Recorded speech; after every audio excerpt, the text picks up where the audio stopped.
Hi there, I'm Julie. Today's project in Make, Create, Celebrate involves bringing light forth from the darkness using a technique called scratch art.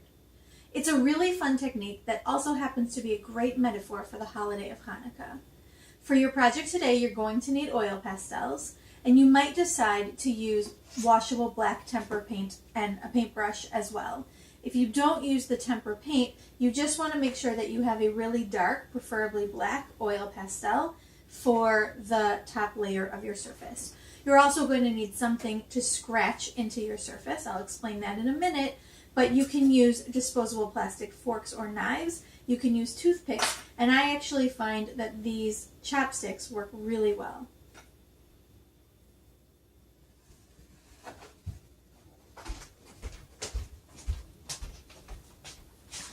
There are two ways to create your scratch art surface, and I'm going to show you both right now. Either way, you're going to cover your entire bottom part of your surface with different colors of bright oil pastels.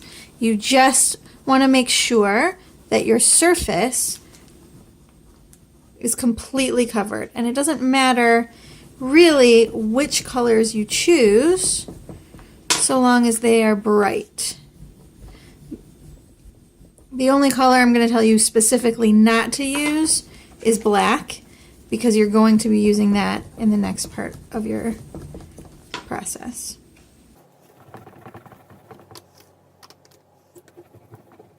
I don't mind if my colors overlap a little bit, but for colors that might get a little bit muddy, you don't want to do too much overlapping.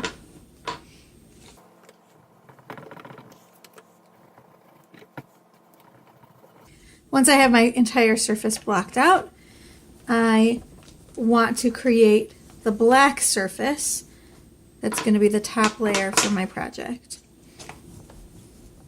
So what I'll do to show you the way both ways work is I'm just going to divide my paper in half, and if I need a little bit more oil pastel, I don't mind peeling the paper off. I'm just going to divide it in half. On one half of my paper, I'll show you what happens when I use black oil pastel, and on the other half, I'll show you what happens when I use tempera. So I just cover my entire side, completely cover it with black.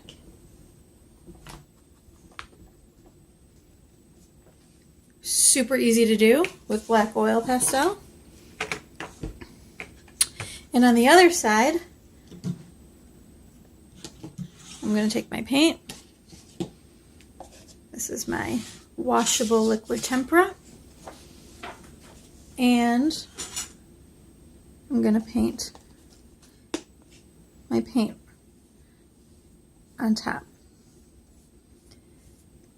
Because oil resists liquid water a little bit, I'm going to probably have to work a little bit hard to get the tempera paint all the way across. And of course, now that I've done this, I'm going to have to wait until my tempera dries before I work on my next step.